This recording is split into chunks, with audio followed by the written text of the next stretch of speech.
fait, je raconte ma petite histoire. Je me suis pas mal intéressé aux religions depuis l'âge de 16-17 ans, mais je me suis perdu un petit peu dans toutes ces religions, dans tout ce qu'on m'a apporté. Et puis j'avais pas mal de conversations avec ma mère du temps de son vivant. On parlait souvent de religion et de Dieu. Des fois elle croyait, des fois elle croyait pas. Et en fait, je suis issu d'une famille qui croit pas en la religion.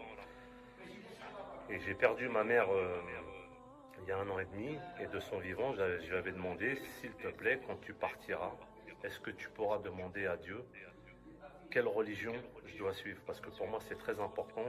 J'ai besoin d'une religion. Je lui avais demandé, peu importe la religion, si c'est le judaïsme, le christianisme, l'islam ou l'hindouisme, mais je veux une réponse de Dieu. Je veux un message frappant et personnel.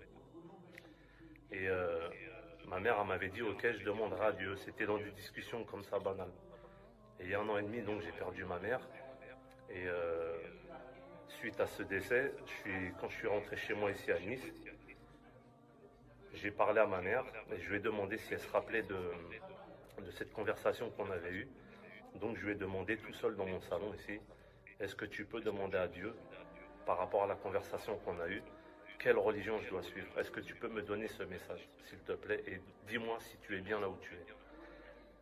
Et dans la même nuit, j'ai rêvé, en fait, je me suis retrouvé au temps de mon enfance, chez ma mère. Il y avait un buffet sur lequel il n'y avait plus rien, il n'y avait que de la poussière. Sur cette poussière, il y avait un grand cœur. Dans ce cœur, c'était écrit je t'aime. Et à côté du cœur, il y avait le mot Maca. Et je n'avais aucune connaissance de cette orthographe du mot Maca, M-A-2-K-A. Donc ce que j'ai fait, j'ai enregistré en texto ce mot. Et le lendemain, j'ai regardé sur Google et je suis tombé sur la Mecque. Et c'est là que j'ai compris qu'elle avait répondu à mon message par l'aide de Dieu. Et ça m'a fait réfléchir et j'ai voulu nier ce rêve.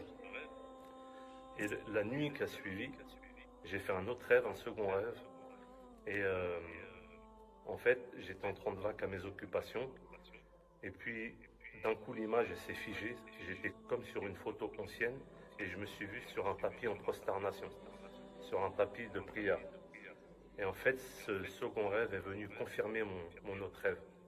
Et c'est là que j'ai compris qu'il fallait que je m'intéresse à l'islam, que le mot Maca et que cette photo sur un tapis de prière n'était pas anodin. Donc de là, suite à ça, j'en ai parlé un petit peu à mon entourage.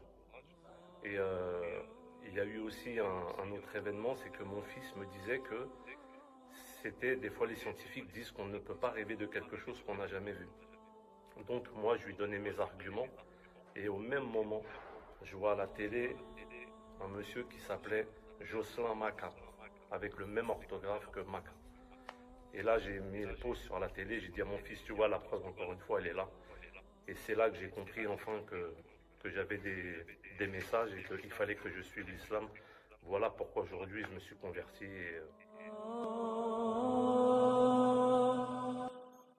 ولقد وصلنا لهم القول لعلهم يتذكرون